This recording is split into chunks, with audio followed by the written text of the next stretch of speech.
دعائے رمضان، دعائے رمضان،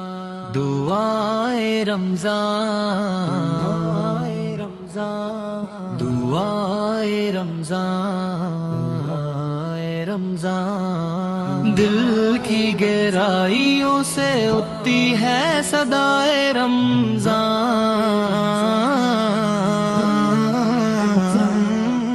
رب کریم کی رحمت کی ہوتی ہے یہ پہچان۔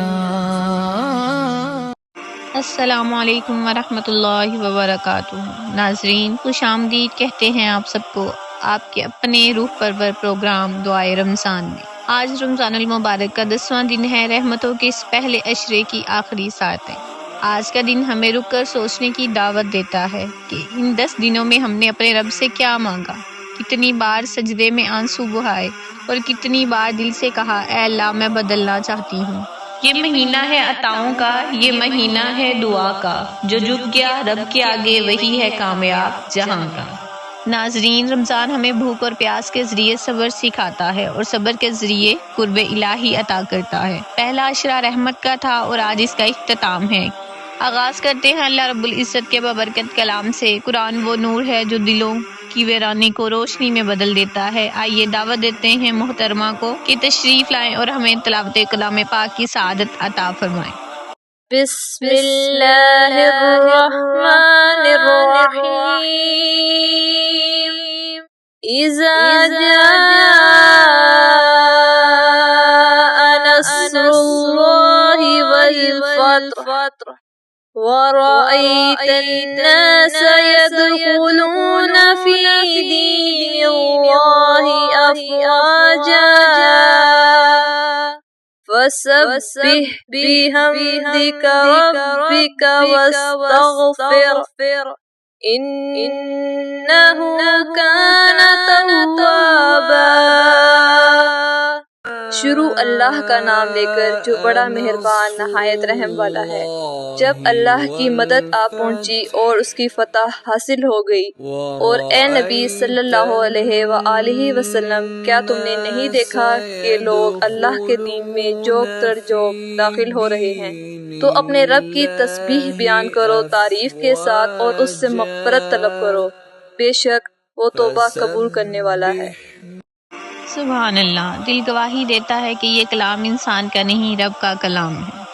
قرآن بات دل چاہتا ہے کہ ذکر ہو اس ہستی کا جن پر قرآن نازل ہوا، رحمت للعالمین حضور اکرم صلی اللہ علیہ وآلہ وسلم، وہ جس کے آنے سے بدلا زمانے کا دستور، وہ جس کے آنے سے بدلا زمانے کا دستور، وہ جس کے چہرے سے پھوٹا ہدایت کا نور۔ آئیے محبت مصطفیٰ صلی اللہ علیہ وآلہ وسلم میں ڈوبتے ہیں اور دعوت دیتے ہیں نعت خواں کو کہ بارگاہ رسالت میں ہدیتاً عقیدتاً پیش کریں نعت رسول مقبول صلی اللہ علیہ وآلہ وسلم۔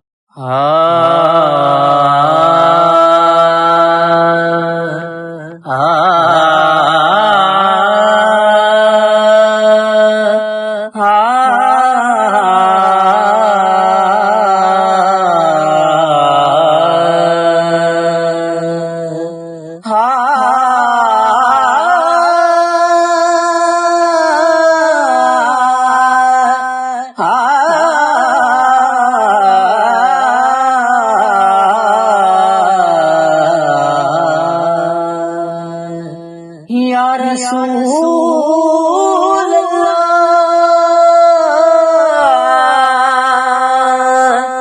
گر تم نہ سنو گے تو میری کون سنے گا،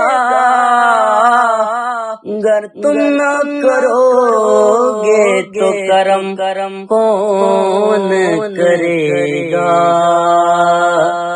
جھولی کو میری تیرے سوا کون بھرے گا،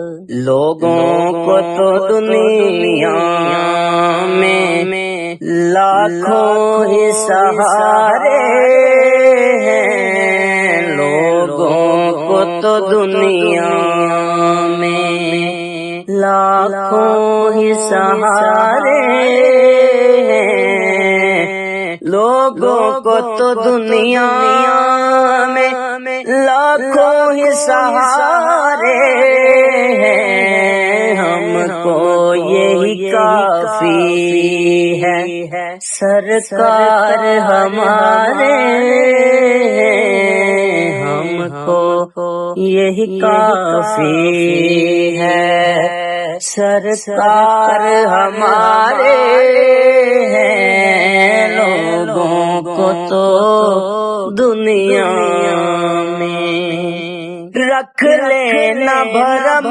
میرا، محشر میں میرے آقا رکھ لینا بھرم میرا، محشر میں میرے آقا، کچھ بھی ہے میرے آقا، نوکر تو تمہارے ہیں، کچھ بھی ہے میرے آقا، نوکر تو تمہارے ہیں، لوگوں کو تو دنیا میں قربان تیری شان پر حسنین کے نانا،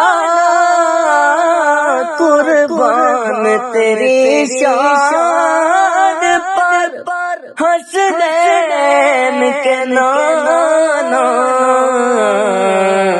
صدقہ تیرے نالین کا، صدقہ تیرے نالین کا،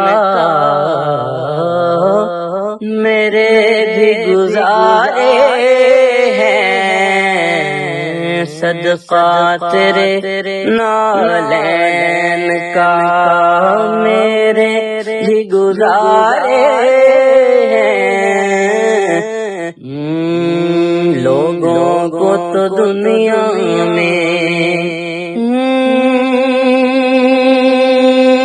پنجتن کے گھرانے کا جب سے میں ہوا نوکر، پنجتن کے گھرانے کا جب سے میں ہوا نوکر، اس وقت سے پھر اپنے وارے ہی نیارے ہیں، اس وقت سے پھر اپنے وارے ہی نیارے ہیں، لوگوں کو تو دنیا میں لاکھوں ہی سہارے ہیں، بالغ العلا بکمالہ کشف الدجی بجمالہ،